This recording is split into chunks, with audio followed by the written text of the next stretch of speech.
The blade itself was unremarkable. Carbon steel alloy, balanced for a 120-degree rotation per 20 meters. The whetstone showed concentric wear patterns from years of maintenance. Together they comprised the only weapon aboard that functioned perfectly during the total systems failure. Not that the placard mentioned this. Official histories prefer complex explanations over simple truths. 5 navies adopted similar displays after the incident. Their versions were cleaner, polished, replicas untouched by battle behind glare-resistant glass. Conservationists argued over whether to preserve the original knife's bloodstains, coolant fluid actually, or restore it to pristine condition. The debate missed the point entirely. The child's question eventually reached an officer who actually served during the attack. He didn't give the standard speech about redundancy protocols or system upgrades, just opened the case and balanced the knife on his palm so she could see the wear along the grip. "This saved 200 lives," he said. Exactly 17 words, none of them false. Military academies now teach throwing techniques alongside marksmanship, not as supplementary skills but as core curriculum. Martian flight schools include vacuum survival drills without suit computers. The changes happened quietly, without fanfare, like much of serious preparation. Skye would have appreciated the lack of ceremony. Docent training manuals added mandatory stops at the knife display after 13 formal complaints. The script still downplays its significance, calling it a symbol of resilience rather than what it truly represents. Institutional memory of catastrophic failure. Visitors take exactly 19 seconds to absorb this before moving on. Statistics are precise about disinterest. The child returned weakly, pressing her face to the same spot on the glass until maintenance installed a small step stool. She wasn't the first to find meaning in simple tools, just lucky enough to grow up in an era that pretended to value them. By 16, she'd apprentice at the Jupiter shipyards, where engineers still design manual overrides first and digital systems second. Security cameras recorded something peculiar years later. An access panel in Sector G7 jiggled open without authorization codes. A hand emerged, now adult-sized but bearing the same bracelet worn by that long-ago child, and adjusted a faulty connection with a modified fork. The system registered the intrusion, then logged it as maintenance standard when everything started working again. Museums preserve objects. People preserve lessons. The Stellar Majesty's tour route still rushes past the knife display, but crew quarters all have whetstones under bunks now. Not for weapons, necessarily. Just to remind fingers what real sharpness feels like away from touchscreens. At the Academy graduation ceremony last cycle, the youngest cadet received 2 gifts, a standard-issue plasma pistol and a hand-balanced throwing knife. She spent 3 hours polishing the latter before even charging the former. No one commented. Some adaptations happened too deeply for words. The original knife remains in its case, of course. Official relics must stay where bureaucrats can account for them. But every ship in the fleet now carries its descendants. Blades worn smooth from use, not display. They hang in armories where cadets practice after hours, learning trajectories that don't appear on tactical displays. The child, now an engineer, visits occasionally. She no longer presses against the glass, just nods to the officer on duty, and continues down the corridor. Her toolkit contains 3 items Skye would recognize immediately. None are antiques. Civilizations remember disasters in strange ways. Some build monuments, others change regulations. The lucky ones pass down tools instead of just stories. The whetstone in that case will eventually erode to nothing from over-polishing. No matter. Its patterns already copied themselves across. 1,000 others just like it, aboard ships that may never need them but carry the memory anyway. The galaxy keeps turning. The knife stays sharp. Between those 2 facts lies all the safety anyone truly needs. Word count, 548. The galaxy learned a hard lesson that day. When systems fail, the sharpest mind cuts through. Skye's knives still occupy every fleet armory's pride of place. Not behind glass, but within easy reach. Cadets practice whetstone techniques on dull steel, though most will never need those skills. The Stellar Majesty's wreckage serves as a cautionary exhibit. its blackened hull touring shipyards like some ancient warrior's bones. Emergency manuals now print on real paper. Bulkheads install mechanical latches first, electronics second, because ultimately, as that old spacer's saying goes, anything needing batteries to kill can be killed by draining them. Some truths don't become outdated. Skye didn't smile. Neither did the sole survivor of the Meridian incident, now serving as the Stellar Majesty's bartender. They'd both seen how quickly excessive becomes bare minimum. The recruits practiced their first throws under Skye's watchful. Most missed the target entirely. One arrow stuck in the ceiling. Another recruit trembled so badly she nearly dropped her knife. Skye adjusted the girl's grip without comment. Meridian Station's children never got this chance. Brix studied the revised evacuation plans now posted throughout the ship. Bright, red arrows pointed to manual releases. Diagrams showed how to override electronic locks. The captain's portrait still hung in its usual place, just slightly askew to reveal the emergency axe mounted behind it. "Do you really think we'll need all this?" Brix asked finally. Skye tested another blade's balance. The steel flashed as it spun. Behind her, the recruits cursed at missed targets. Somewhere in the ship's depths, engineers argued about backup, systems versus weight restrictions. And in the armory's newly installed historical display case, a single worn whetstone sat beside a plaque quoting Skye's grandfather. "Prepare for the disaster after next, not the one you just survived." The recruits wouldn't understand that yet. Give them time. Give them 3 close calls and 2 funerals. Then they'd grasp why the armory now held weapons powered by nothing but human skill. Brix sighed and reached for a practice knife. His throw wobbled, but the blade stuck. Progress. Outside the viewports, the nebula glittered, beautiful, indifferent, and full of lessons no simulation could teach. The recruits kept throwing. The knives kept flying. Somewhere, Skye's grandfather probably smiled. His wisdom had finally found fertile ground. The kind that only grows after everything else has burned away.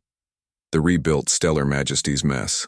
Hall buzzed with the usual debates, though the topics had shifted. Where crews once argued plasma rifle settings, now they discussed blade alloys and draw weights.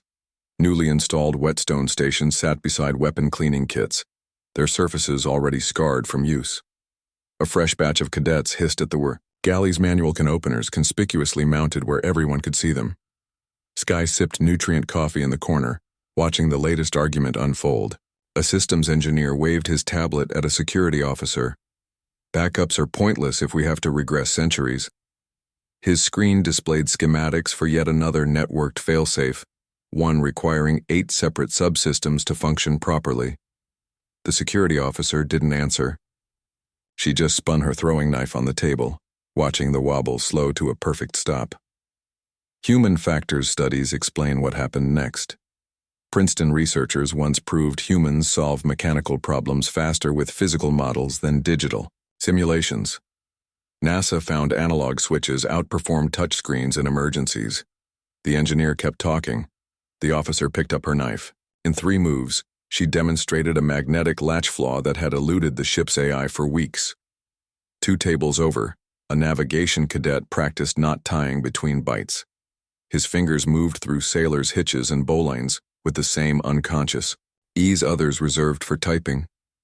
Nearby, a comms specialist dismantled a fried circuit board, not with micro tools but with a multi-tool from her belt.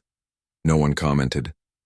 These skills had quietly entered the crew's muscle memory like gifts from a cautious great-grandparent.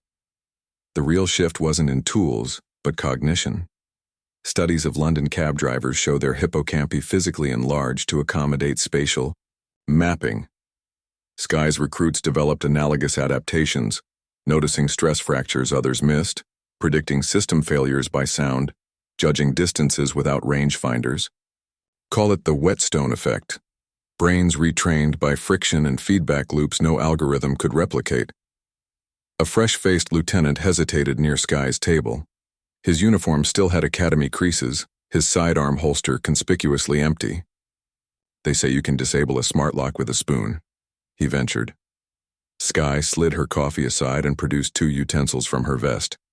The spoon was standard issue. The fork had been filed to precise dimensions. Small revolutions happen without Fanfare. The cadet took the fork, turning it over in unblemished hands.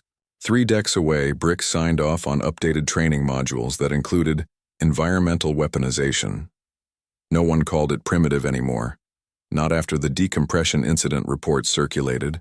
Cognitive scientists would recognize the pattern. When Swiss watchmakers resisted quartz technology, the best adapted by mastering both. Tokyo's robot chefs still work alongside sushi veterans who need no measuring tools. The Stellar Majesty's crew drifted toward similar synthesis. Smart scopes beside iron sights, tactical tablets with knife-cut margins. The young lieutenant pocketed the modified fork with a conspiratorial nod.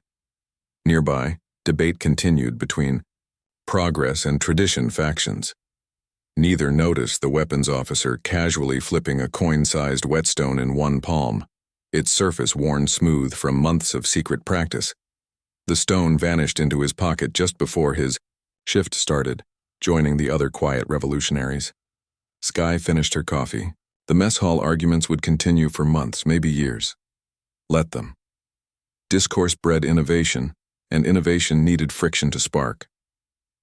Outside the viewport, stars drifted past in silent judgment. They'd seen this cycle before. Species after species relearning that tools were never the point. Only the hands that wielded them mattered. Bricks entered, pausing to watch a medic demonstrate tourniquet techniques with a belt and a broken chair leg. No holograms, no interactive guides, just knowledge passing between humans in its oldest, most reliable form. He caught Skye's eye across the room. Neither smiled. No need. The cadet with the fork had already vanished into the ship's depths, likely searching for more vulnerabilities. Let him. Curiosity shaped better guardians than protocols ever could. Skye pushed back from the table, leaving the coffee cup where recruits could see its contents. Black, unfiltered, no smart dispenser required. Some lessons couldn't be taught. They had to be stolen like spare change, passed hand to hand until they became currency. The ship thrummed around them, its systems restored but strangely insufficient now.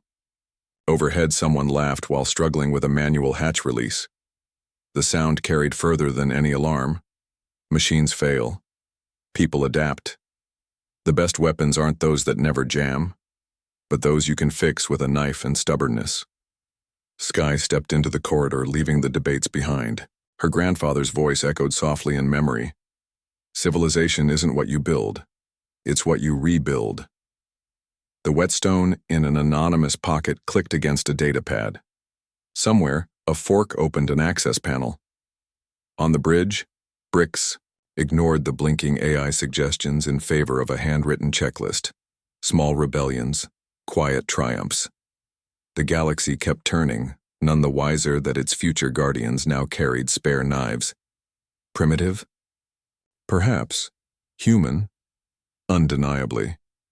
The war between past and present would rage on, but the survivors had already chosen their side. Forged in failure, honed by necessity, sharp enough to cut through whatever came next. The Stellar Majesty's new armory. Tour route winds past glittering energy weapon displays before reaching a modest glass case in the corner.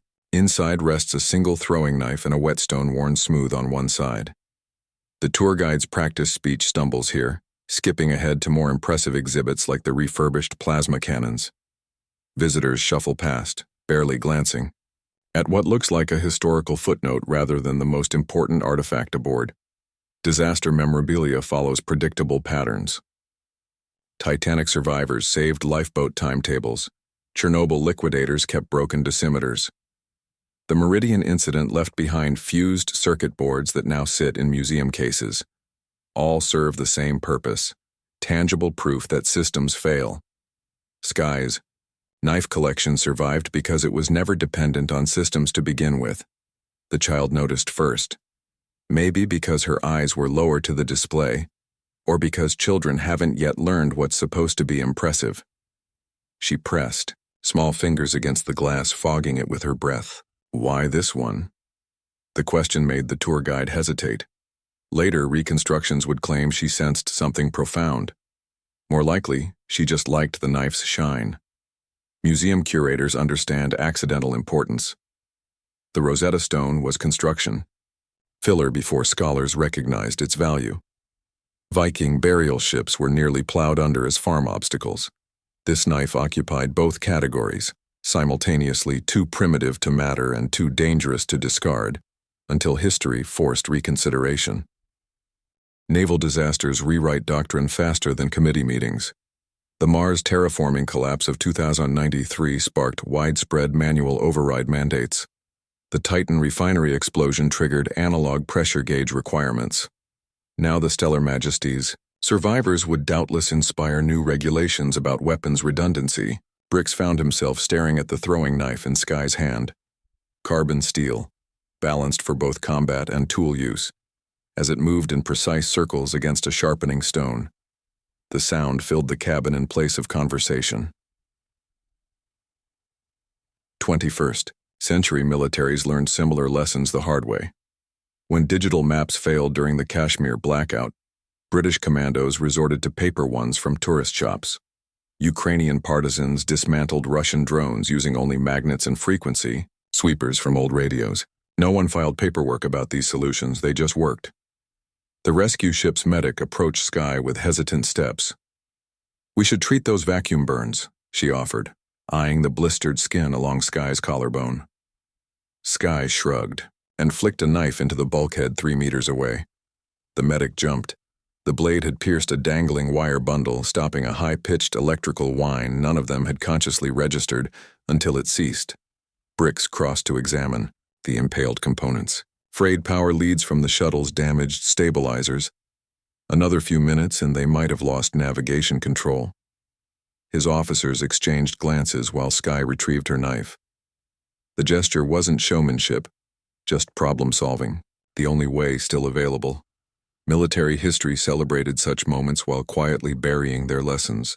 The siege of Malta's makeshift grenades, the Alamo's repurposed cannons, innovation born from desperation, then shelved once crises passed. Brix studied the clean slice through the wiring bundle. Sky's knife had severed only the failing circuits while avoiding intact ones. Luck? Unlikely.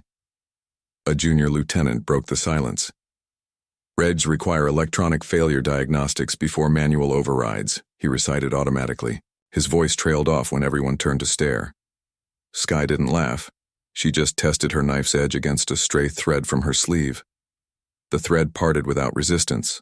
Brix reached for the weapon before he'd fully decided. To the balance surprised him. Neither too heavy nor too light, with slight texturing at the grip for tactile orientation. He'd expected something crude. This felt engineered. Sky watched impassively as he mimed a throwing motion. "2 fingers. Lower," she advised. "You're overcompensating for recoil that won't come." A chuckle escaped him. All those simulations predicting plasma rifle efficiency curves. The thousands spent on smart scope calibrations. Not one tactical algorithm accounted for throwing arm angles and variable gravity.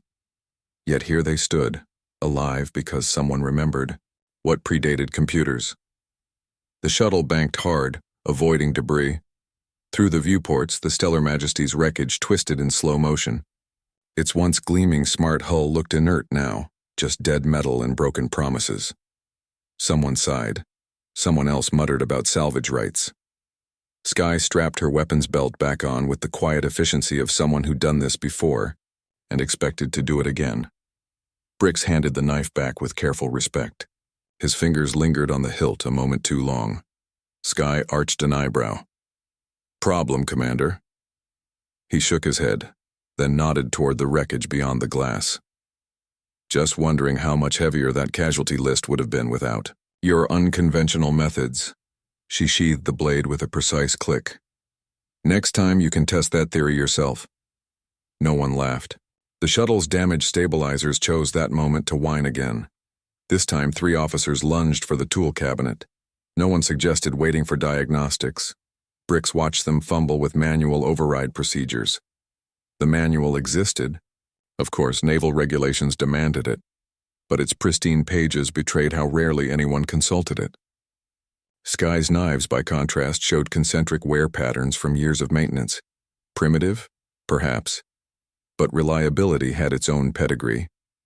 The shuttle's comm system crackled with a status request from Fleet Command. Bricks keyed the mic. "Survivors recovered," he reported. Then, after the briefest hesitation, "Recommend updating tactical doctrine. Certain legacy systems proved unexpectedly effective." Across the cabin, Sky smirked but said nothing. The sound of her whetstone resumed. Steady, rhythmic, unconcerned with bureaucracy. Some lessons couldn't be taught through memos. They had to be carved into the walls of wrecked ships and survive to matter. Bricks studied his hands. No blisters from knife handles.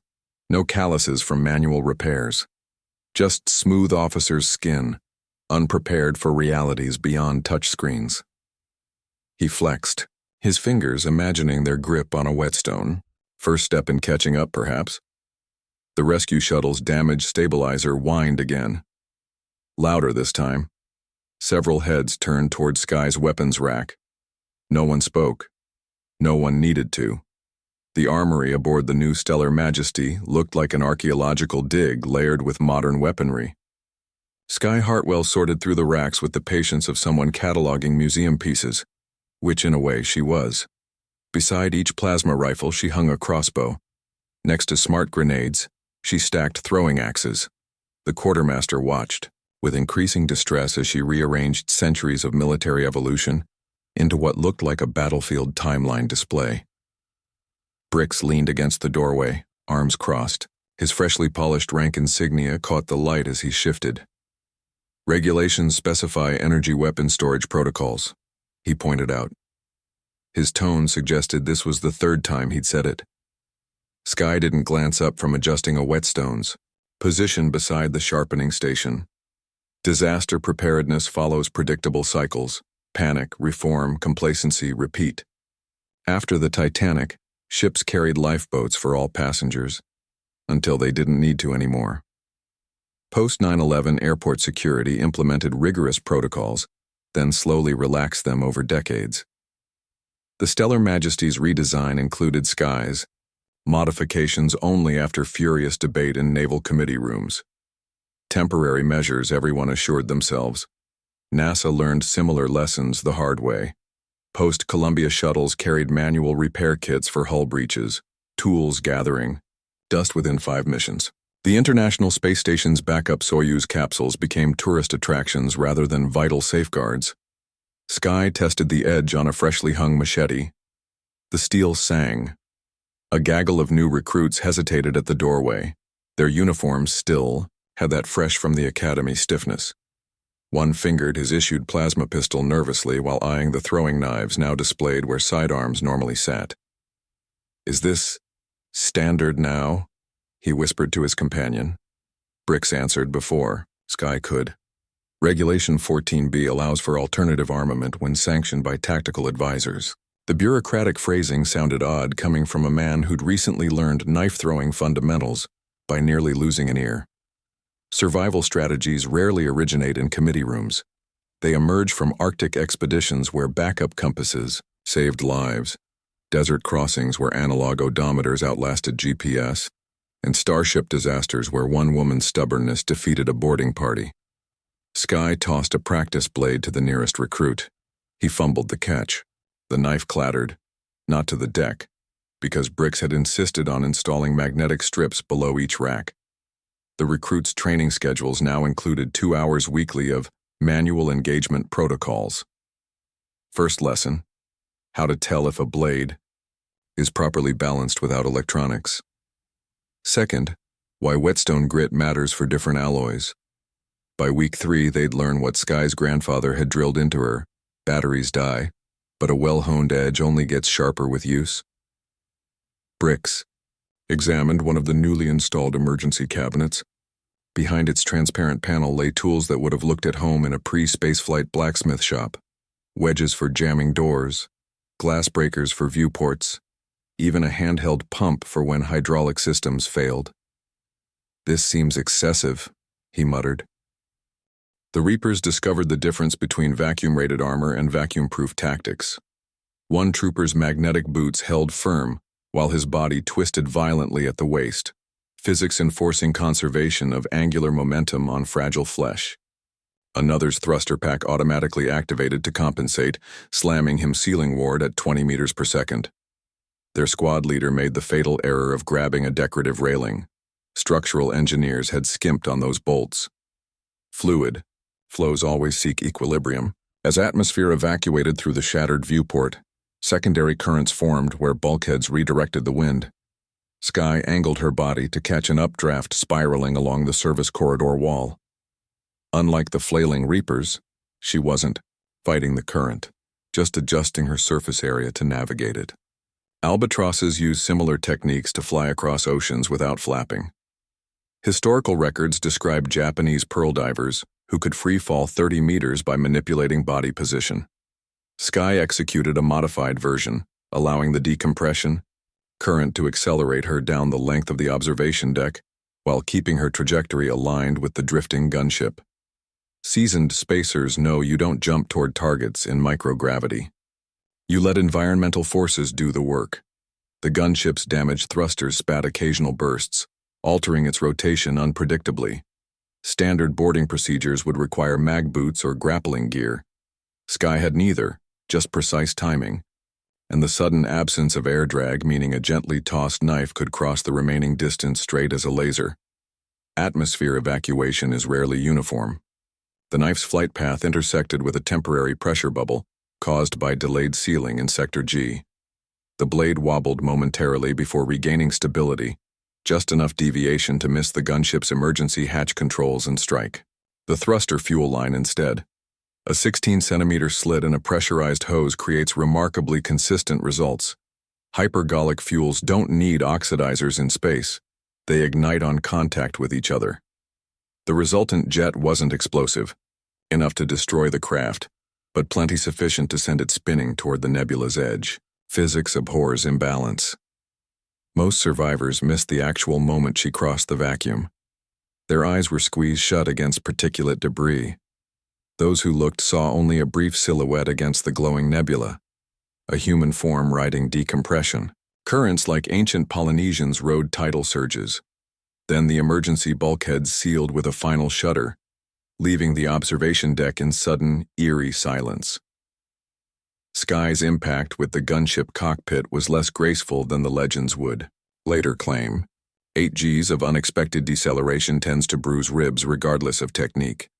But the fundamentals held: controlled trajectory, precise timing, and understanding that when artificial systems fail, primal physics still obey their rules. Human. Bodies can endure astonishing abuse if the duration is brief. Sky's knuckles whitened around a thruster housing as her vision speckled from oxygen deprivation. The gunship's airlock cycle took 7 seconds, just under the threshold for permanent damage. The hatch hissed open exactly as her fingers began losing grip. Inside, a single Reaper engineer stared at her vacuum-swollen face and raised hands in surrender. She would have laughed if her diaphragm hadn't been paralyzed. The blueprints were right. Some emergency systems really do have manual overrides. You just had to reach them the hard way. Back on the Stellar Majesty, rescue teams found the observation deck littered with Reaper armor, all intact, most still occupied. Their systems registered no combat damage. Cause of death: improper atmospheric transition procedures. Sky's knives remained untouched in their sheaths. Some weapons don't need drawing to be effective. The gunship's engines whined back to life, scavenging power from emergency reserves. Sky watched the engine nacelles glow, dull orange through the observation slit. No fancy plasma stabilizers here, just old-fashioned chemical propellants, the kind that didn't care about EM pulses. Reactor rooms follow predictable layouts across all spacecraft. Fuel lines converge at the core. Coolant pipes trace concentric circles around the ignition chamber. And somewhere near the primary exhaust manifold, you'll always find the weakest structural point. Sky had studied the schematics during rescue drills, back when officers sneered at wasting time on obsolete ships. The remaining security drones finally pinpointed her heat signature through the gunship's open hatch.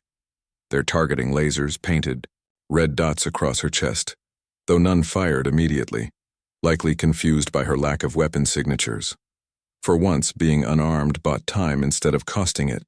Naval engineers have known about reactor vulnerabilities for centuries. The USS Thresher disaster proved submarines die when emergency blow systems fail. Chernobyl demonstrated what happens when control rod mechanisms jam. Modern reactors added layers of digital safeguards, which incidentally created more single points of failure. Sky's charge placement bypassed them all. She pressed the chemical timer against a coolant junction box. The analog mechanism ticked audibly, its spring-driven gears unaffected by electronic warfare. 6 minutes. That's how long she'd calculated before the gunship could rebuild sufficient thrust for escape. Nuclear plants use neutron moderators to control reaction speeds. Starship reactors employ magnetic constrictors. The principle remains identical: contain the energy precisely or suffer consequences. The gunship's primary magnetic bottle depended on 8 equidistant stabilizer nodes, one of which was now slightly obstructed by 3 pounds of plastique. Drone targeting protocols escalated when Sky moved toward the reactor shielding. Their machine vision identified her as a boarding threat rather than a sabotage risk. Plasma bolts sizzled past her shoulders, superheating bulkhead panels. None struck critical systems, their safeguard programming ironically preventing them from shooting near volatile areas. Reactor weaknesses follow thermodynamic inevitabilities. Heat builds where coolant can't reach. Pressure concentrates at the least reinforced joints. The ancient chemical timer clicked down with mechanical certainty, uncaring that the gunship's computers were just now detecting anomalous readings from the coolant pumps. Sky vaulted over a fuel-lined conduit as diagnostics alarms finally sounded. Human technicians would have spotted the danger immediately. Automated systems had to run through 15 confirmation checks first. By the time the reactor AI finished its third diagnostic, the timer had 90 seconds remaining. Thermal expansion works the same in deep space as anywhere. When the plastique detonated, it didn't need to breach the reactor housing, just warp it enough to disrupt one magnetic stabilizer. Like bending a single blade in a helicopter rotor, the resulting imbalance did the rest. Warning lights strobed as containment fields fluctuated. The reactor's protective AI initiated a shutdown sequence, but plasma arcs were already grounding through compromised shielding. Secondary explosions rippled through engineering spaces, each one perfectly predictable to anyone who'd studied naval architecture disasters. The 2187 Antares incident had stemmed from nearly identical magnetic bottle failure. Sky was halfway to the escape pod bay when the gravity plating failed. Floating debris became projectiles in the sudden freefall: wrenches, data slates, a coolant canister spiraling dangerously close to her head. She kicked off a bulkhead, compensating for the spin with trained instincts. North Atlantic submariners in the 1960s could navigate upside-down compartments blindfolded.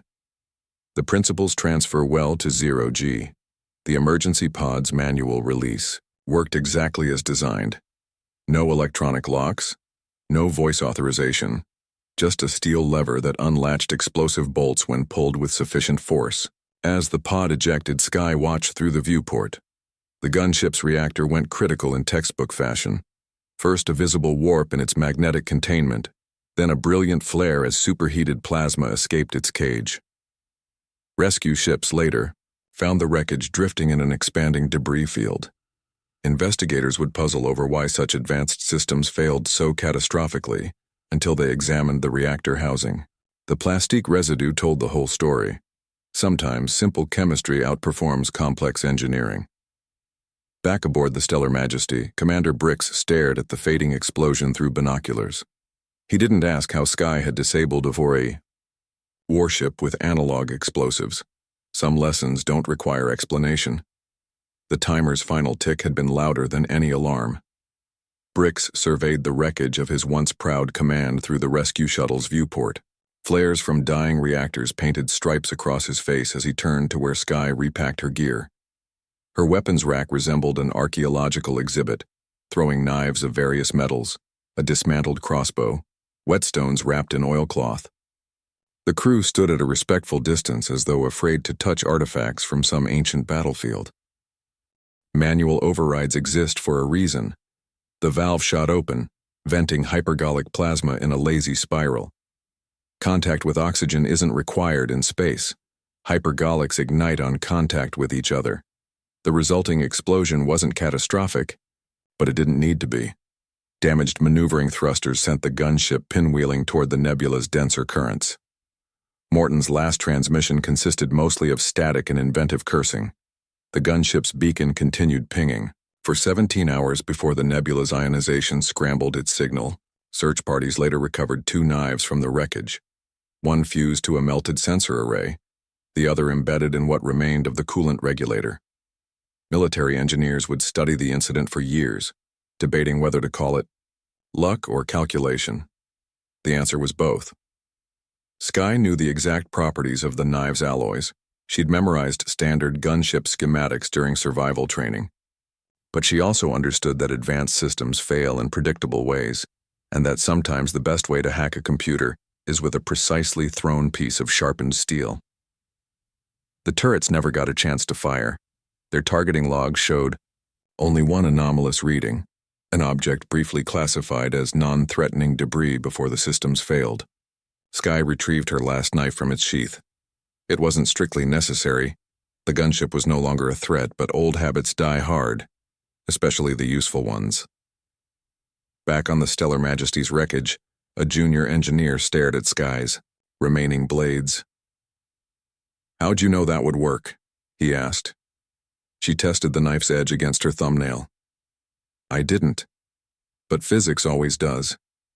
The observation deck windows pulsed with the azure nebula's unearthly glow, casting, shifting cobalt patterns across panicked passengers. Reaper troopers took defensive positions near the viewports. Smart tactics against conventional threats, but fatally predictable when dealing with someone who'd studied decompression physics. Skye watched from the shadows of an overturned lounge chair, counting down the seconds until someone inevitably triggered what she'd already set in motion. Explosive decompression follows immutable physical laws. When cabin pressure exceeds structural tolerances, air evacuates at speeds proportional to the pressure differential. Standard safety briefings mention this in vague terms, usually accompanied by reassuring statistics about modern materials. They skip the practical details, like how a single fracture can propagate through tempered glass under stress, or how a small explosive charge placed against a window bracket alters load distribution catastrophically. 3 Reapers had clustered near the starboard viewport, their backplates pressing against the very surface Skye's earlier knife throw had weakened. Military armor withstands vacuum excellently. It fares less well against sudden lateral acceleration when several tons of air decides to exit through a new opening. Historical precedents exist. The Byford Dolphin incident proved what happens when pressure differentials exceed 9 atmospheres. The Stellar Majesty's observation deck maintained a comfortable 1.03 emergency protocol should have sealed the breach instantly. Magnetic containment fields were supposed to engage, preserving atmosphere while smart materials healed the window. Except the ship's power was still offline, and hydraulic doors require electricity to override manual releases. Skye had wedged those releases open with chair legs precisely 17 minutes earlier. The flashing red panel near the service corridor wasn't malfunctioning. It was counting down. Not digitally, but through old-fashioned mechanical relays repurposed from atmospheric processors. Each blink represented another pressure cycle as the nebula's fluctuating EM field stressed compromised window seals. The Reaper lieutenant shouting orders didn't notice. His helmet display prioritized enemy combatants, not environmental warnings from offline systems. Physics offers elegant solutions if you understand its language. Skye's knife throw against the viewport hadn't been meant to penetrate, only to weaken a single stress point in the glass's molecular lattice, like tapping a wine glass to find its resonant frequency. The nebula's radiation provided the necessary energy input. Now it was just waiting for the correct harmonic vibration to propagate through the material. Cold gas thrusters on the Reaper's armor clicked as they adjusted positions. Small movements, but enough to transmit vibrations through the deck plating. Elsewhere on the ship, a backup generator finally powered up briefly, before failing again. The momentary power surge traveled through structural members to reach the observation deck. The window didn't so much shatter as disintegrate along, predetermined fracture lines. The resulting decompression event unfolded with brutal efficiency. Air roared outward, creating an instant hurricane of loose objects. Reaper Armor's thruster systems automatically countered the sudden force, standard anti-vacuum protocols, which would have worked perfectly had their boots not been magnetically locked to the deck. Physics lesson. When you anchor your feet during explosive decompression, your body becomes the weakest structural component. Passengers who'd heeded Sky's earlier shouts to shelter behind support beams felt only a brief tug. Those who hadn't now clung to bolted furniture as artificial gravity fought the rushing wind. The Reapers fared worse. One struck the fractured window edge at precisely the angle to breach his suit's hip joint. Another's thruster overcorrected, slamming him into the ceiling hard enough to crack his visor. The lieutenant simply vanished through the new exit, his last radio transmission consisting entirely of surprised vowels. Emergency bulkheads finally engaged, mechanically, triggered. By pressure sensors that didn't need electrons to function, the shuddering clang of metal on metal echoed through the ship as successive compartments sealed themselves off. Sky exhaled slowly, checking the atmospheric readout on a dead panel's analog backup display. Still breathable. Just science textbooks describe explosive decompression in sterile terms: pressure differentials, cubic feet per minute, structural failure thresholds. They rarely mention the human factors, like how a standard beverage can become a lethal projectile at sufficient velocity, or how the Reaper's dropped sidearm shattered 3 bulkhead lights as it flew past. Most importantly, they never explain how to use decompression as a weapon without killing yourself in the process. The survivors didn't applaud. They stared at Sky with something between awe and terror as she retrieved her knife from where it had embedded in a support column. One passenger, an engineer by the look of his insignia, opened his mouth to ask how she'd calculated the exact stress points. Then he saw the schematics she'd scratched into the knife's handle with its own tip. Crude but accurate diagrams of the observation deck's load-bearing structures. Basic physics, Sky said, wiping nebula dust from the blade. Everything fails, predictably if you bother to learn the rules. The remaining Reapers were either incapacitated or drifting in the nebula's embrace. Not bad for a day's work with zero high-tech weaponry. Outside, the stars glittered impassively through the broken window. They'd seen civilizations rise and fall on grander scales than this. For all their advanced technology, humans still succumb to the same fundamental forces as everything else in the universe. The only real advantage was knowing how to make those forces work for you. Sky flipped the knife once, caught it, and headed for the armory. There was still one emergency blade left in storage, assuming no one had replaced it with something better. Odds were 50-50. The decompression alarms screamed in frequencies designed to penetrate bone. Everyone reacts differently to sudden atmospheric evacuation. Passengers clutched at bolted furniture, trained crew assumed emergency positions, and the Reapers did what armored troops always do: activated boot magnetics to stay grounded. A textbook mistake when the wind suddenly hits hurricane speeds. Air obeys fluid dynamics even in crisis. The rushing current followed exact pathways through the observation deck, around support columns, across tabletops, accelerating through narrow doorways with predictable force. Sky spread her arms like wings, letting the torrent carry her precisely where she wanted to go. 19th century whalers understood this principle. Harpoons tethered to fleeing whales could drag small boats faster than sails. The trick was steering. Human survival in temporary vacuum follows strict timetables. Lungs rupture at 15 seconds without pressure. Blood boils after 90. Brain damage sets in around 2 minutes. Sky's trajectory needed less than 8 seconds. She'd practiced in Mars's suborbital bars where tourists paid to experience 30-second vacuum lockdowns in safe environments. The bars always emphasized how space kills slowly. Sky focused on how it could propel. Sky braced her boot against the manual release rack. The Reaper's jamming field still pulsed through the ship, strong enough to disrupt their own comms when the radiation spikes hit. 3 kicks snapped the retention bolts. The lead rod screeched, downward. Alarms howled. Real ones this time. mechanical sirens designed to work without power. The Reapers' displays strobed warning symbols their optics couldn't compensate for. Sky watched from behind a shielded conduit as they staggered, blind and deaf in suddenly obsolete armor. Modern technology fails in predictable cascades. Disable one system, and 3 others follow. But manual overrides? They fail simply, visibly. And sometimes that's all the advantage you need. Sky's remaining knife found the squad leader's unpowered thigh joint. He collapsed like a marionette with cut strings. The others barely noticed. They were too busy trying to reboot systems that would remain offline for precisely 19 more minutes. The Stellar Majesty's original designers never intended their emergency features to become weapons. Then again, they never imagined someone would need them quite this badly. Morton stood atop the dining hall's central crystal table, boots crunching decorative glassware underfoot. His arms spread wide to encompass the terrified passengers pressed against the walls. "Every civilization reaches this moment," he announced, voice booming from hijacked speakers, "when all its clever inventions turn against it."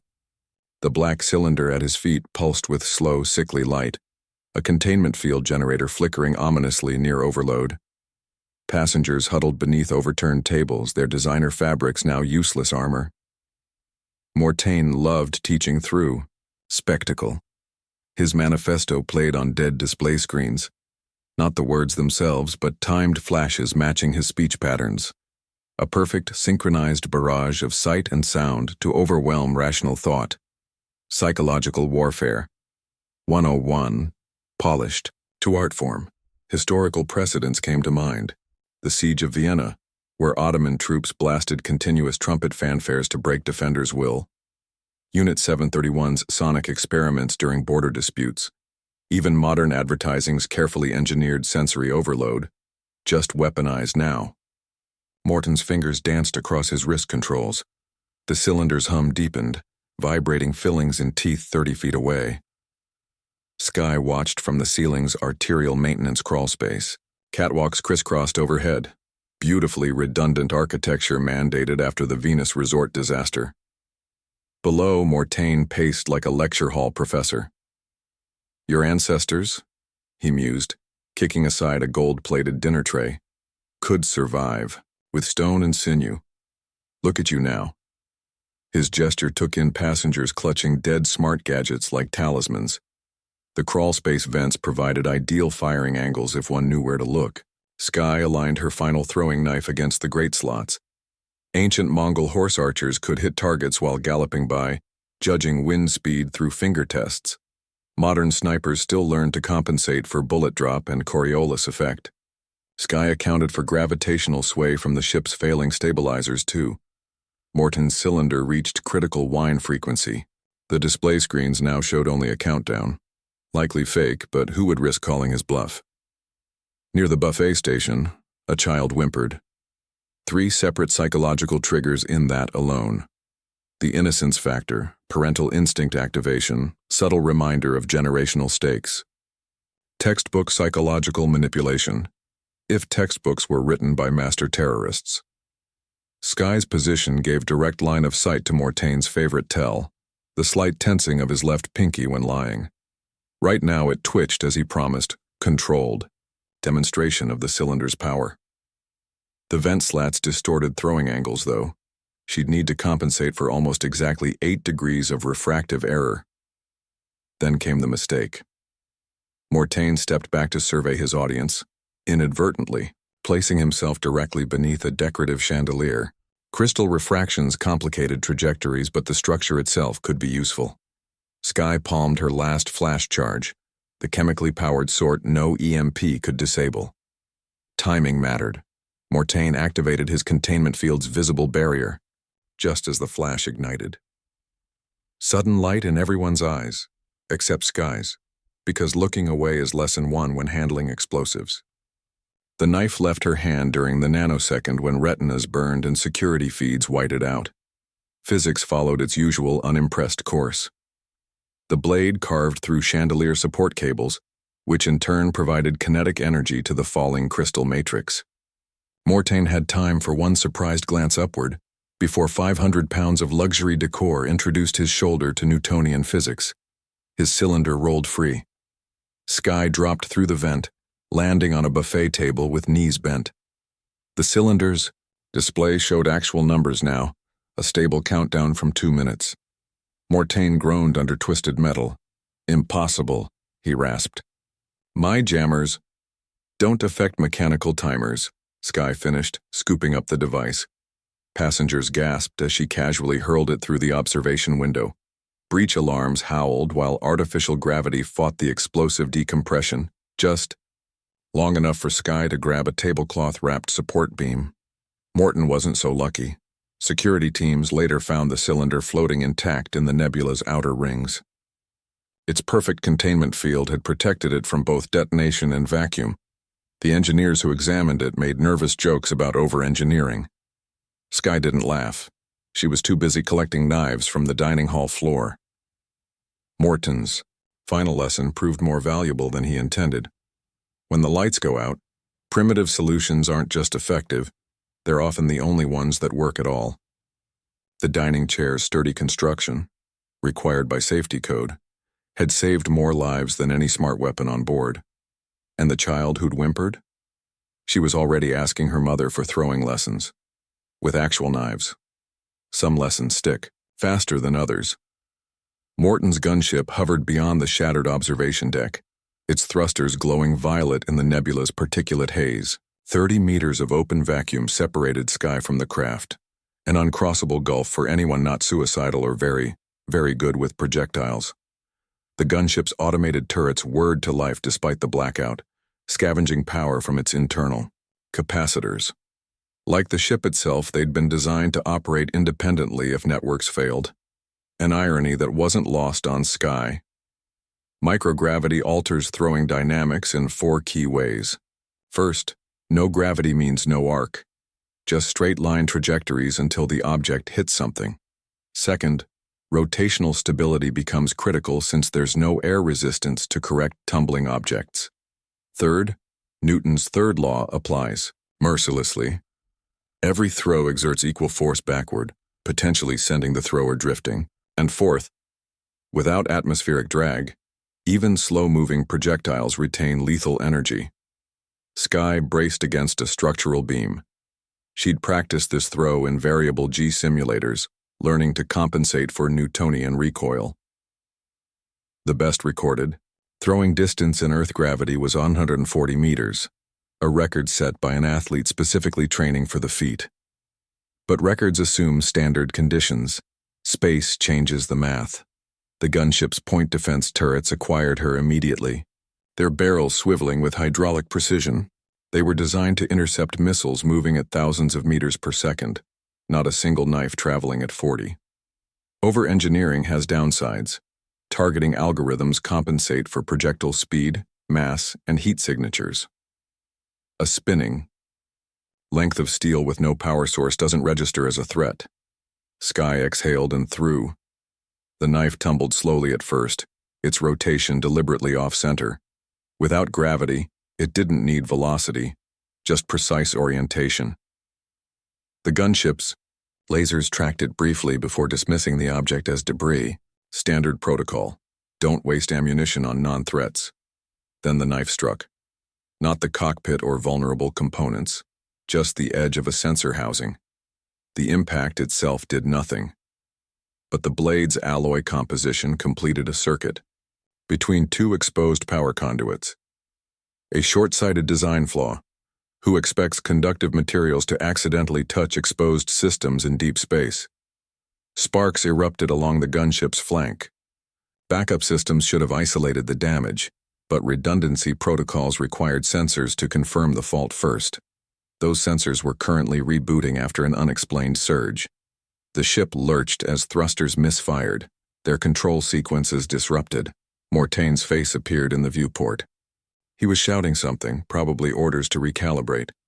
The gunship's AI began running diagnostics, standard procedure when systems behave unpredictably. Diagnostics take processing power. Processing generates heat. And this particular vessel's cooling vents were positioned directly beneath the now open sensor panel, where Sky's knife remained lodged. Heat built rapidly. Warning indicators flared across control panels. Every safety system demanded attention at once. Overloading. The priority matrix. The gunship's reactor did what reactors do when given contradictory commands. It entered emergency shutdown. Thrusters died. Stabilizers locked. The ship drifted momentarily before backup generators could restart primary systems. Those generators required 3 seconds to spool up, ample time for Sky's second knife to find the emergency release valve on the fuel line. Historical precedents abound for low-tech defeating high-tech. Mongol horse archers outmaneuvering steel-plated European knights. Vietnamese tunnel networks confounding satellite surveillance. Modern naval ships still carry hand-cranked backups for radar systems, not because admirals love antiques, but because the 2026 Black Sea incident proved GPS spoofing works better against computers than sextants. Sky's arsenal worked on similar principles. The first throwing knife left her hand just as the lead Reaper's targeting laser found her sternum, or rather, where his helmet's predictive algorithm assumed she'd be in 0.8 seconds. The knife had no such calculations to delay it. Steel met armored throat before the trooper's firing solution completed. His death throes sent errant plasma bolts into the ceiling, precisely where Sky's second knife had already severed a secondary power conduit. Several overlapping failures doomed the Reapers in that moment. Their squad tactics relied on shared threat assessment data that wasn't updating. Their encrypted comms couldn't compensate for simple auditory overload. Sky's third knife shattered an emergency speaker, releasing a screech of feedback across every active channel. Fourth knife. A stiletto design slipped between armor plates at the kidney. No amount of energy shielding stopped 7 inches of monomolecular blade. A curious dichotomy emerged. While the Reapers scrambled to reboot systems, Sky simply reached for another knife. Their advantage had become their weakness. Each piece of networked gear provided another failure point. Her weapons failed only when she ran out of them, or threw poorly. Neither seemed likely. The boarding party's jamming equipment worked splendidly against the ship's remaining systems. Its pulsed electromagnetic bursts even disabled several Reaper comrades whose armor hadn't properly shielded against friendly interference. Sky's weapons didn't care about radio waves. The 19th century Martini Henry rifles used by Afghan tribesmen against British troops had demonstrated similar resilience. Their paper cartridges and black powder worked splendidly. Despite electronic warfare that stalled modern artillery, some solutions are too simple to hack. Amidst the carnage, patterns emerged. Every time a Reaper's display tried to classify Sky's weapons, the system hesitated. Early machine learning models trained largely on modern armaments struggled to process objects that didn't fit established categories.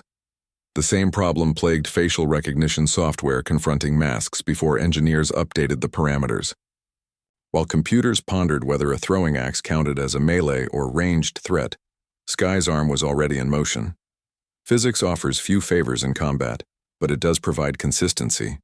A carbon steel blade spins with predictable rotation at 32 feet per second. No software update changes how wind resistance affects its flight. Sky had practiced in hurricane-force winds on Titan, in the floating combat domes of New Singapore, aboard malfunctioning grav plate training decks. She understood trajectories the way Reapers understood system reboots, as something to rely on absolutely. The last trooper standing finally disabled his targeting assist. Raw human reflexes proved marginally more effective. His plasma bolts came closer at least, though close matters little when dodging requires moving approximately 8 inches left at the right millisecond. Sky's final knife found its mark just as the trooper realized his mistake. Security teams would later debate whether primitive weapons offered genuine advantages or simply benefited from novelty in an over-automated era. The answer lay somewhere, in the middle. Technology fails in predictable ways, steel fails unpredictably. Against systems engineered for perfect efficiency, sometimes unpredictability is the only edge that cuts deep enough. The Reapers controlled engineering.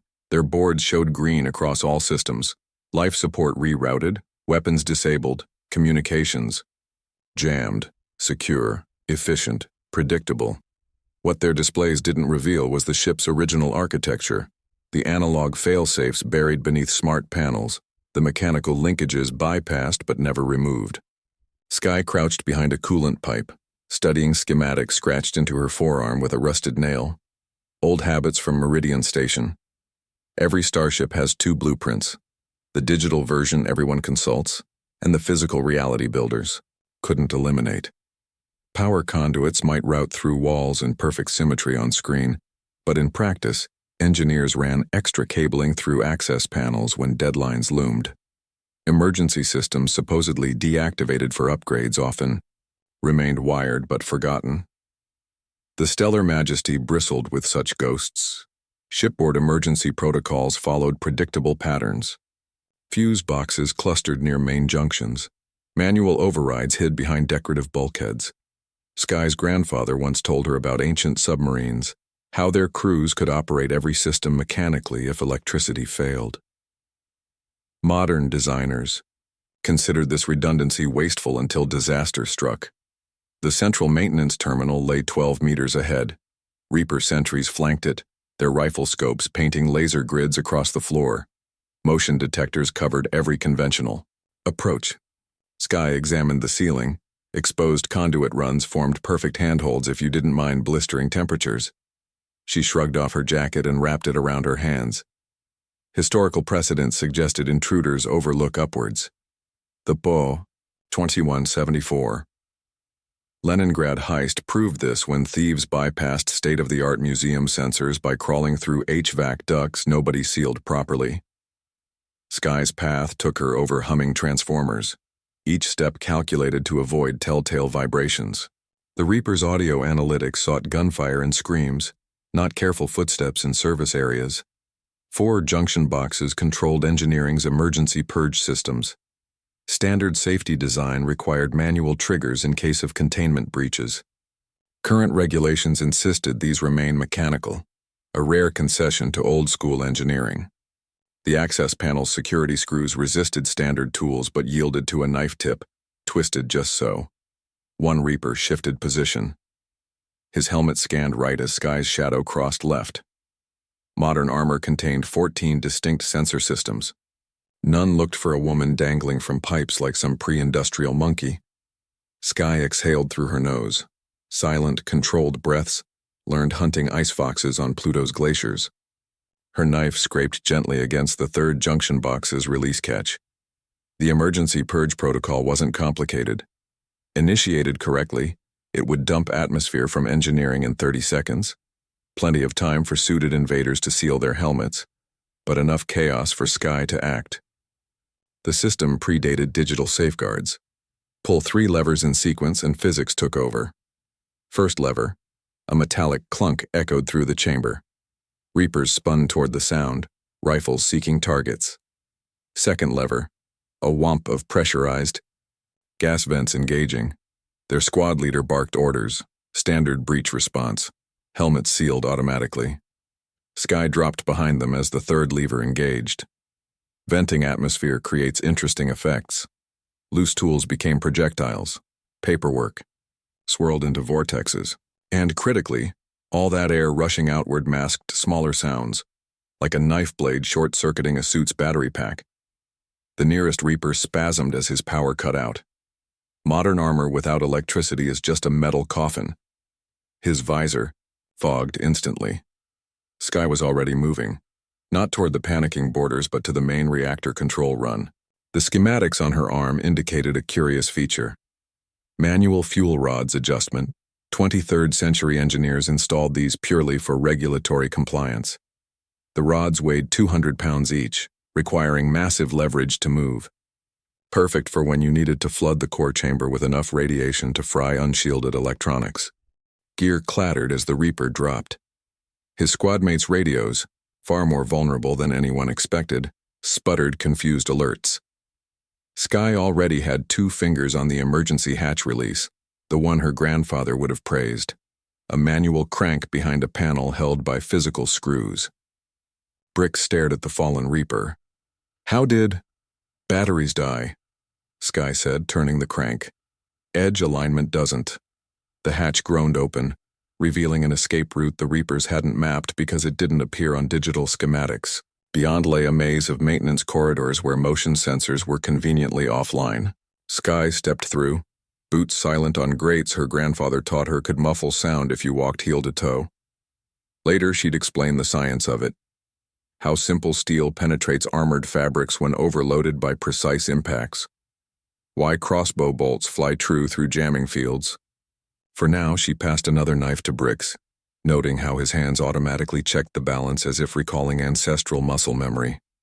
The Reaper backup units advancing behind them relied on night vision modes that constantly adjusted to changing light. A vulnerability when your opponent knows how to exploit sudden flashes. Sky's last flare rolled gently toward the intersection. Her grandfather's advice had been simpler than any tactical manual. Never bring only one light source to a dark fight, especially when darkness is your ally. The flare ignited with a satisfying hiss. 3 Reapers screamed as their optics compensated, then overloaded. The Reaper troops advanced in perfect sync, their visors painting the corridor with intersecting green grids. Night vision mode made them look like toys. Jerky motion compensating for the Stellar Majesty's dead lighting. Commander Bricks fired first. His plasma rifle coughed blue sparks instead of projectiles. The energy containment field was failing, turning what should have been armor-piercing bursts into harmless flickers. Sky snapped her crossbow string into place. The carbon fiber limbs didn't need recalibration menus. No power buttons. Just 70 pounds of tension waiting for release. She'd learned the design from historical archives. Special forces still used them for certain operations where electronics failed. The bolts had tungsten cores. Energy weapons suffer from predictable physics. Plasma bolts require charged particles, held in stasis, increasingly difficult when your gun's own targeting circuits are melting. Projectiles obey simpler laws. Sir Isaac Newton doesn't need firmware updates. The lead Reaper turned toward Bricks. His helmet display helpfully outlined the commander in red threat markers, but the actual shot assist function had crashed 2 minutes prior. Sky exhaled halfway and squeezed the trigger. Medieval warfare experts would have recognized the bolt's arc. Modern soldiers often forgot. Crossbows don't shoot flat trajectories. The bolt climbed for 20 meters before beginning its drop, just in time to strike downward through the Reaper's shoulder plating.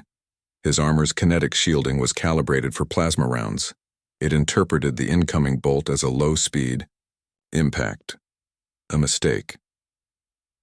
By the time the shield adjusted, 18 inches of hardened steel had already transited the Reaper's thorax.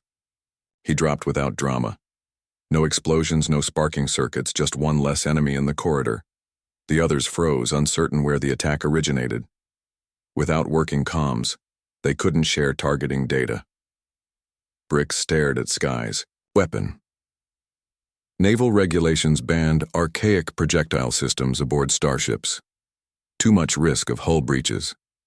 Yet here they stood in a corridor full of fresh ventilation holes punched by the Reaper's own grenades. Historical precedent. Appeared in unexpected places. Some Terran Black Ops units still employed crossbows for specific scenarios, breaching underwater installations where electricity conducts too well, or infiltrating sensor-shielded compounds where metal detectors screen for guns but not arrows. The Mossad reportedly used them in Damascus in 2023, Sky reloaded. The second Reaper activated his wrist-mounted energy shield, a shimmering disk of polarized force that would have stopped plasma bolts cold. The bolt punched through without slowing. Energy shields work by disrupting charged particle cohesion. Against uncharged projectiles? Less effective. The impact sent the Reaper stumbling back. His visor displayed catastrophic power loss warnings. The bolt had lodged in his shield generator's coolant line. He yanked at it uselessly. Sky's third bolt found his thigh. Suppressive fire, someone shouted. Several crew members panicked and pulled their rifle triggers anyway. More sputtering, more sparks. Plasma weapons weren't failing randomly. The ship's ambient electromagnetic interference was disrupting their delicate containment fields. 22nd century engineering colliding with 23rd century warfare. Meanwhile, Sky's fourth bolt sailed past a Reaper's head. Intentionally. It struck the emergency panel behind him. Manual releases didn't need power, just sufficient. Kinetic impact. The panel sprang open, revealing a heavy red lever. Astute observers might note that most starship disasters follow similar patterns. Excessive automation removes human decision points. Backup systems replicate primary one's weaknesses. Titanic's designers understood this. They installed manual override controls even on electrical systems. Unfortunately, knowledge expires. The lever released a service hatch above the Reaper squad. 600 pounds of maintenance drones crashed down, not enough to kill armored troops, but ample to cause confusion. Sky was already moving. Chemical flares spat magnesium bright light, rendering the Reaper's night vision momentarily blind. Bricks grabbed a fallen baton. Not to activate it. Those circuits were fried, but to swing like a club. The first blow dented a Reaper's faceplate before the others could reorient. Basic physics again, mass times acceleration. No software required. By the time the squad regained cohesion, Sky had vanished down a vent shaft. Not unseen, she wanted them to follow. Their boots clanked after her, but the narrow ducts forced single-file movement. The crossbow's next bolt didn't need armor penetration.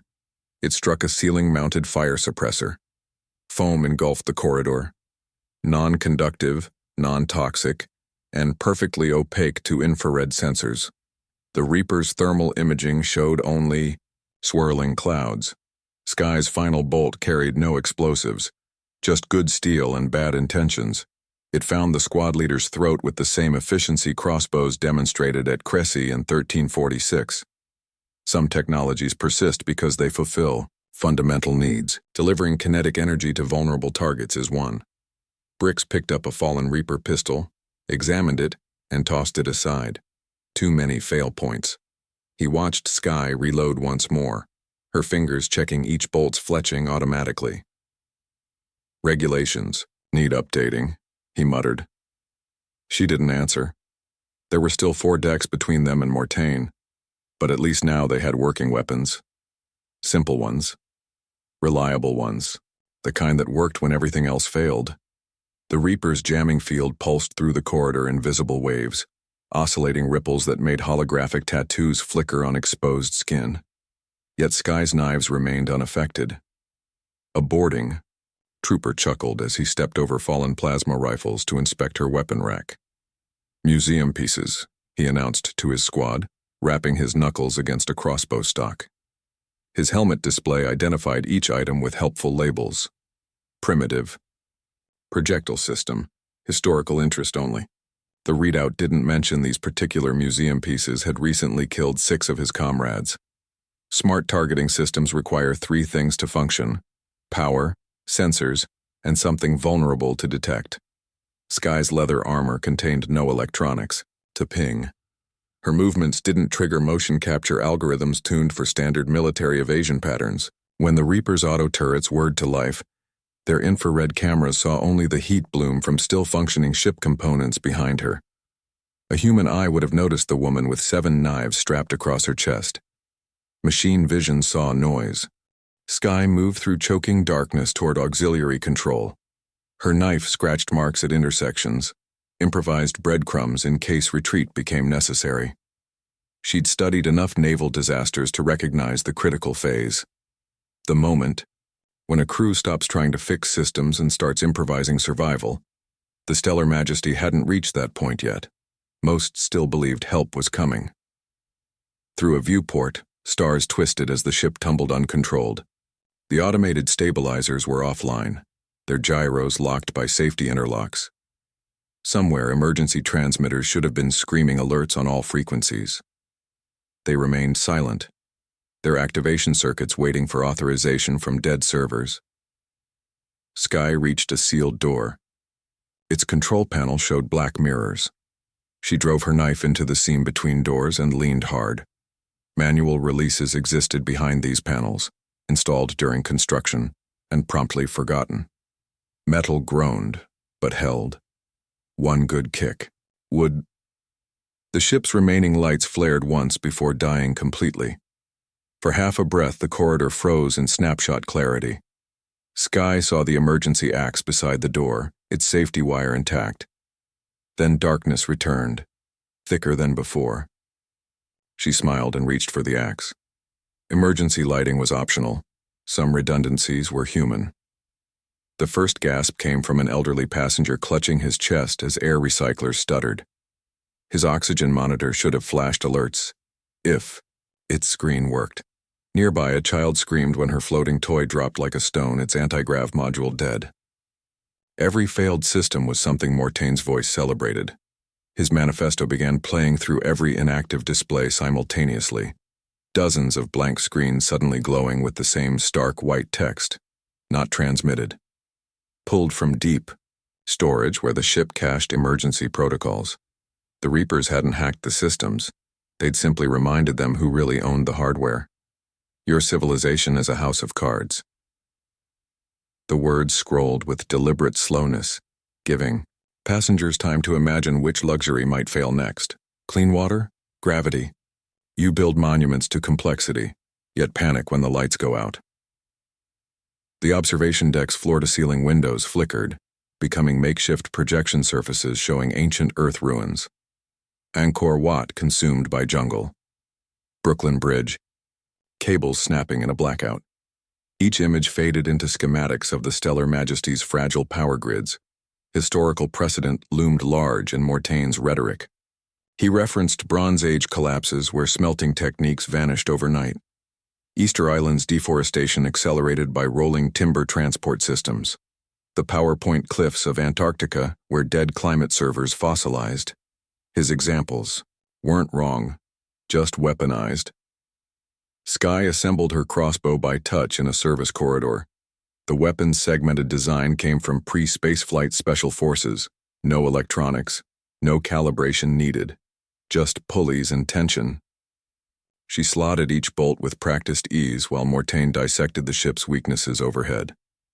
Consider your food synthesizers. The text shifted to reveal the molecular assembler's control pathways. 7,000 subsystems to replicate. A sandwich your ancestors made with 2 ingredients. Passenger loyalty cards began vibrating in pockets, the Reapers remotely activating their near-field communication chips.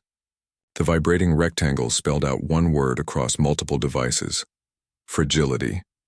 Parallels emerged between the Stellar Majesty and dead empires, like Rome's aqueduct-fed cities rotting when lead pipes burst, or the Ming treasure fleets deliberately scuttled because maintaining them seemed harder than burning them. Morton's greatest trick was making collapse seem inevitable rather than a series of very specific bad choices.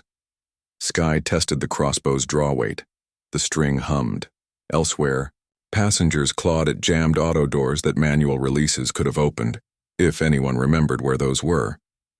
A group of engineers had trapped themselves in a lounge trying to hotwire a food dispenser. Morton's sermon grew louder through walls as his malware found fresh speakers to hijack. Last year, the screens continued. This vessel's AI recommended removing handrails to improve aesthetics. Security camera footage played showing passengers stumbling in the dark. Because you assumed gravity would always work. The footage cut to schematics of the anti-grav plates and their single point of failure in the power router. What made Mortaine terrifying wasn't his philosophy, but his precision. He didn't attack randomly. He proved points. When life support faltered again, it wasn't everywhere, just in first-class cabins, the exact demographic that had voted against backup systems to preserve square footage. Their choking sounds made splendid punctuation for his next slide. Skye slipped through a maintenance hatch as the manifesto reached its crescendo. You industrialize common sense. Star charts morphed into wiring diagrams. Outsourced survival instincts to smart algorithms. Each word pulsed in time with failing systems. Then came the kicker, a single flashing command prompt on every screen.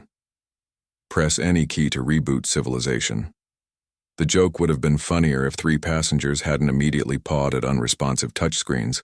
Others simply stared, realizing no key existed anymore. They were the punchline.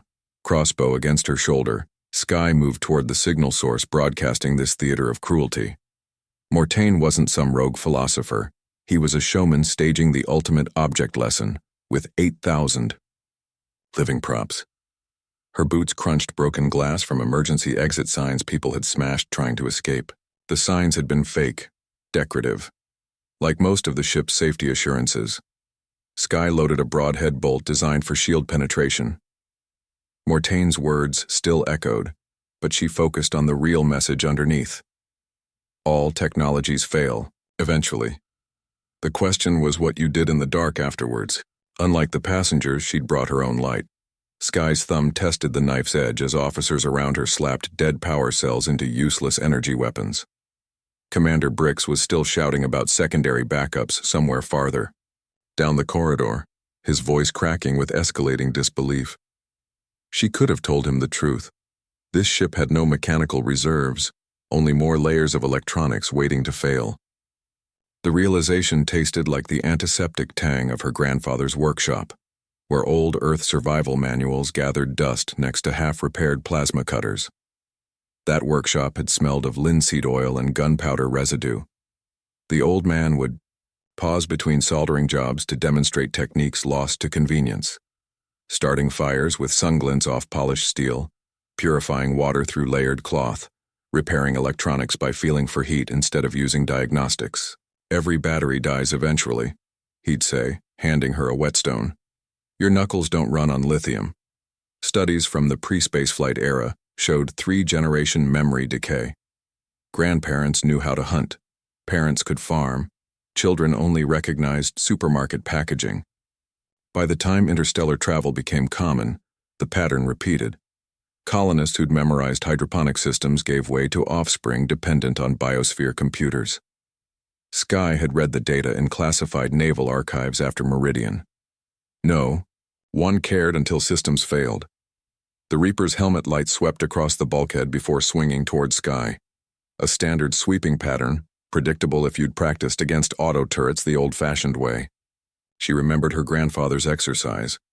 30 throws in total darkness, learning to judge distance by airflow and echo. They'll always have better tech, he'd said, counting her misses. But reaction time, that's biology. Brix finally gave up on the non-existent backup power. His boots scuffed closer. Hartwell, he hissed, your antique collection got anything useful? She considered explaining how 11 historical collapses, from Bronze Age trade routes to early Martian terraforming, traced back to single-point failures in technology everyone assumed would last. Instead, she flipped the knife and handed him a spare from her boot sheath.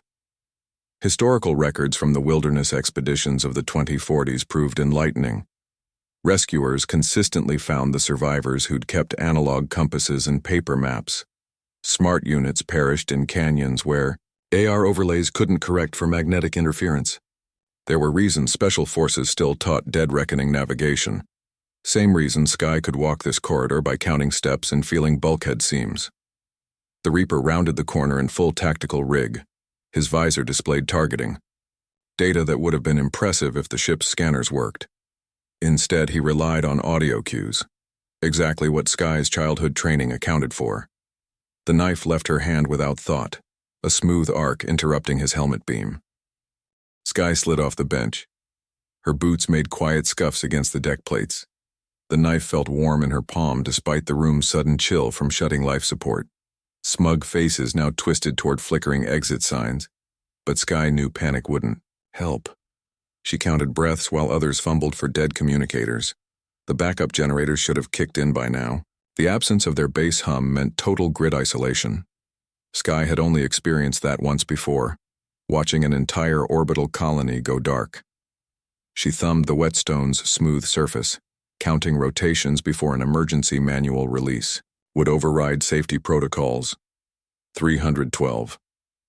The number stuck in her head from Meridian Station's black box recordings. Holloway was shouting at a blank screen when Sky passed her. Why are you so calm? The lieutenant demanded. Sky flipped, the knife catching it flat against her wrist, the fading glow from dying consoles reflected in the polished steel. My weapons don't need rebooting. Footsteps echoed down the corridor outside. Too many, too fast. Someone's shock baton sparked against the deck, its fried electronics finally giving up. The door sensors hadn't worked since the outage, so the first boarding pod breached unseen. When the lights died completely, Sky stopped counting. She already knew where the knife needed to go. The ship's intercom crackled with the usual pre-mission banter when Commander Brix first dismissed the Meridian incident. 1 in a million solar anomaly, he announced, adjusting his holographic, tactical display. The junior officers nodded, eager to avoid discussing what happened to the 8,000 souls aboard that station. Sky Hartwell, leaning against a coolant pipe, pressed her palm against the knife hidden in her sleeve. The metal warmed instantly against her skin, same way it had when she'd listened to Meridian's final transmission 7 years ago. Meridian. Station's design specs still served as cautionary slides in engineering courses. 94 redundant power systems, triple-shielded data cores. The station AI could reroute life support through maintenance ducts if primary lines failed. None of that mattered when the solar flare's electromagnetic pulse hit. Not a standard coronal mass ejection. This one carried an unusual polarity shift. It slipped past Meridian's defenses like a thief who knew every alarm's blind spot. Sky remembered the exact timbre of Chief Engineer Vero's voice in that last message. Static had already chewed through half the words. Manual overrides aren't responding. Doors won't. Static. Backup oxygen tanks have electronic. Static. God, the kids in Sector C. Then silence. Rescue teams found all manual emergency releases still locked. Not jammed. Just waiting for digital authorization that never arrived. Modern EMP hardening techniques evolved from Meridian's autopsy. Ships now boasted Faraday cages woven into hull plating. But vulnerabilities remained. The 2035 Quebec blackout proved that. A geomagnetic storm fried transformers across North America because engineers assumed fail-safes would trigger. They didn't. 5 months of darkness followed. On Mars, the Argyre Basin colony nearly suffocated when their oxygen recyclers' touchscreens froze during a dust storm's static buildup. They only survived because someone smashed the control panel and bridged the circuits with a spoon. Sky flexed her fingers. The Stellar Majesty's structural similarities to Meridian had kept her awake since boarding. Same brand of electrostatic bulkhead seals. Identical AI voice patterns. Even the emergency lighting used matching flicker patterns during diagnostics. When she'd mentioned this during crew orientation, Brix laughed. Hartwell, we've had 15 hardware generations since then. Let dead stations lie. Now, standing. In the undermaint deck's orange emergency glow, Sky watched the same sequence unfold. The first power fluctuations, the cheerful AI voice insisting, all systems nominal, then consoles blinking out like extinguished candles. The azure nebulas. Radiation was eerily similar to that solar flare's signature, same polarized particle distribution. Sky's knife slid free from its sheath as the gravity plating stuttered. The ship-wide intercom sputtered to life. Not the AI this time. A voice Sky last heard begging for a reset command that never came. Vero's final words looped through. The corridors, digitized but unmistakable. Somewhere on the ship someone had kept that recording. Now they were playing it through dying speakers, timed perfectly with the nebula's interference patterns. Psychological warfare, textbook Reaper tactics. Sky moved toward engineering, stepping over crew members pounding on unresponsive door panels. Old warships kept spare mechanical latches beneath deck plating after Meridian. The Stellar Majesty's architects considered that archaic. She passed a wall display still cycling advertisement hollows between glitches, a smiling family enjoying the ship's fail-safe artificial gravity. The screen died as she watched. Meridian's true lesson wasn't about EMPs or system redundancies. It was about the illusion of control.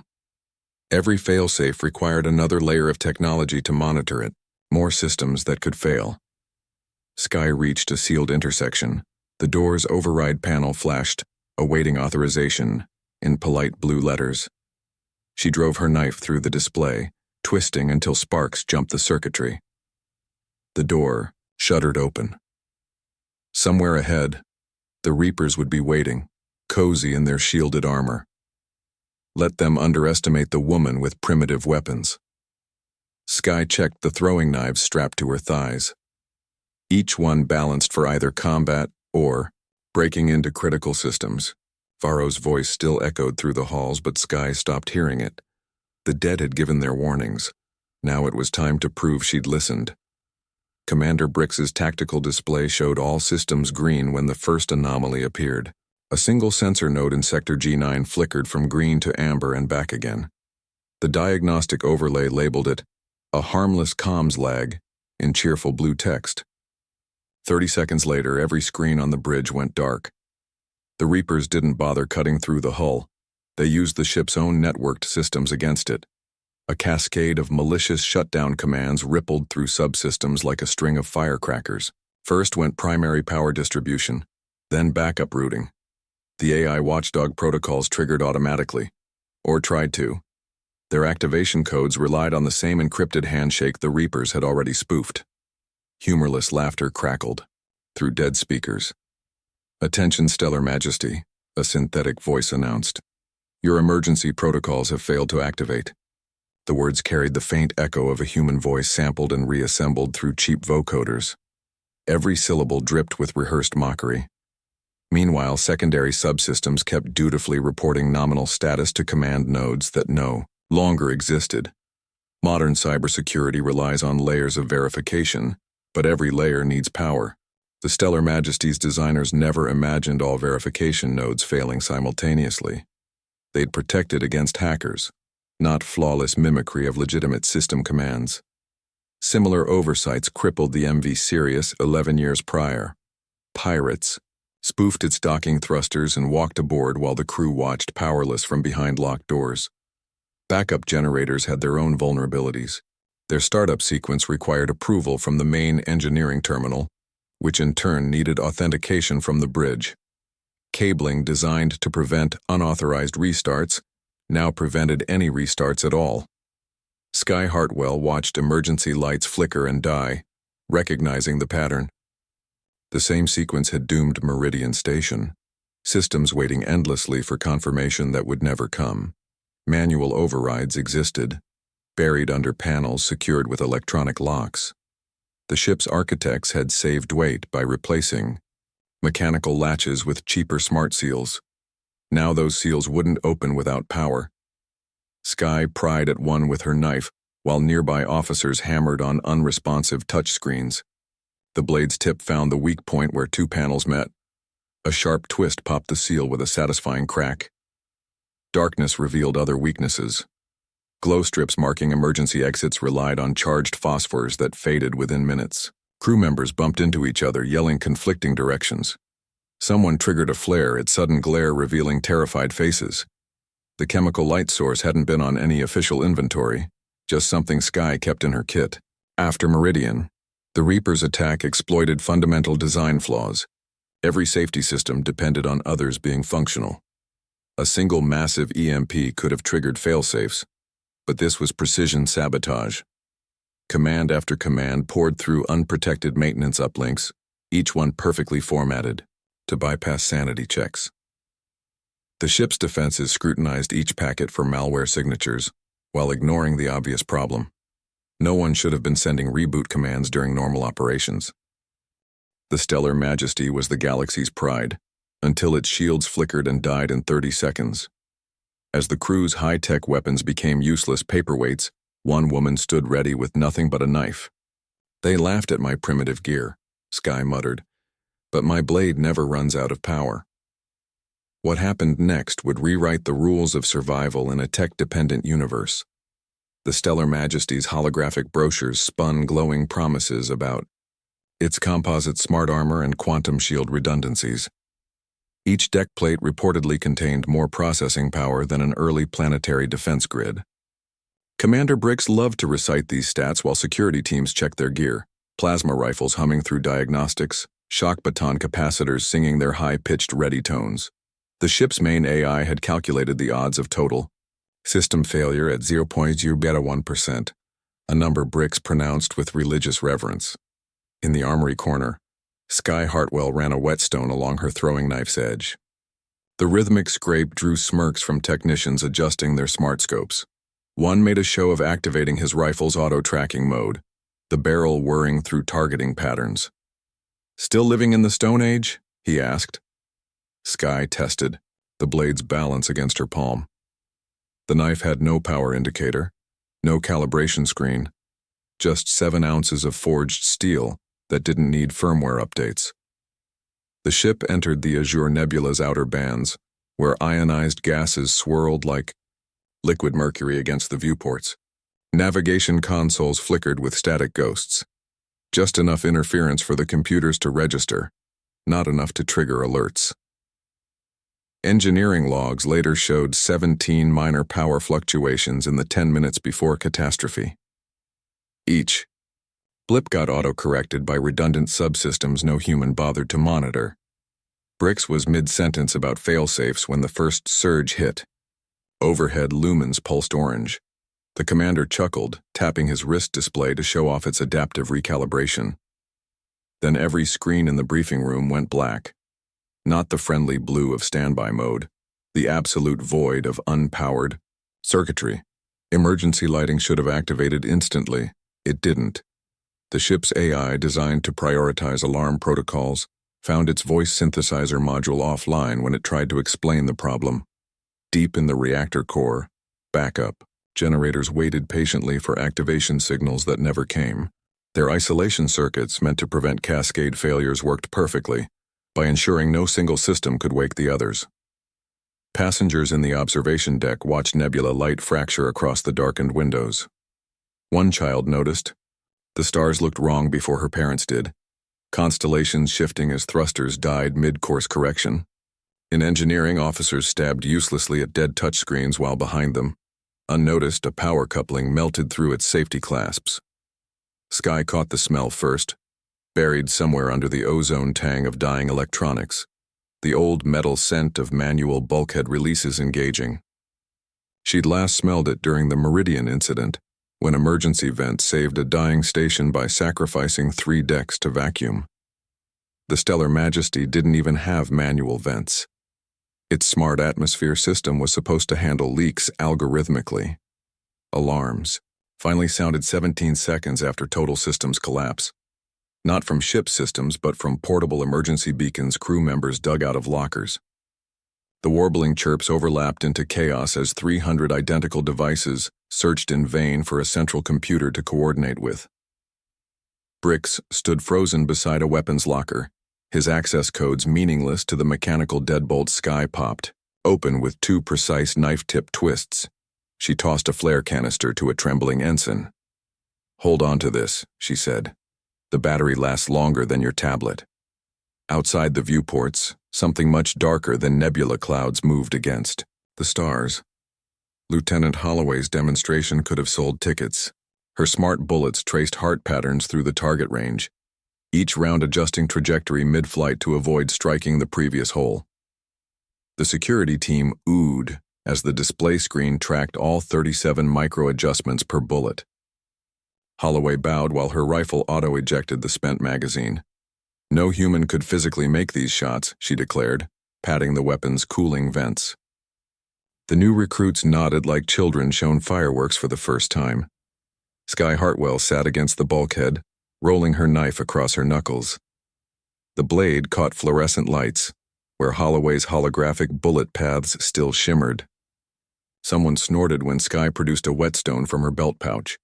The sound of steel on stone was almost indecent next to the purr of charging capacitors and the intermittent beeps of scope calibrations. 73 years prior, the Sirius Military Academy published its infamous Use It or Lose It study. Troops given auto-aiming systems showed 62% poorer marksmanship when forced to manually target during emergency drills.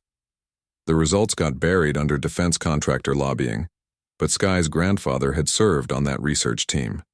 He'd left her the spreadsheet printouts along with his carbon steel combat knives. Not every military forgot. Some special forces units still trained with ceramics and cold-forged alloys. Crosswind snipers on Tau Ceti I-4 used titanium slugs when plasma refraction messed with energy weapons. The Martian Counterterrorism Division kept atlatls in their breaching kits, carbon fiber, but operating on the same principle as Paleolithic hunters. These facts never made recruitment brochures. The last light in the weapons check sequence blinked green. Holloway racked her rifle with a satisfying clack. "Okay, Hartwell," she called. "Let's see what museum artifacts can do these days." Skye caught her knife by the blade, testing its weight. The perfect throw would land hilt first in Holloway's pristine holographic target, showy but harmless. She hesitated. Something in the air tasted like copper and ozone. The upper decks always had that tang before electrical faults. Every training panel and charge station chose that moment to flash red. Klaxons started their up-down wail, but the emergency lighting system didn't activate. Half the squad yelped as their weapon displays flooded with error messages. Holloway's rifle emitted the high-pitched whine of overloaded circuitry before shutting down completely.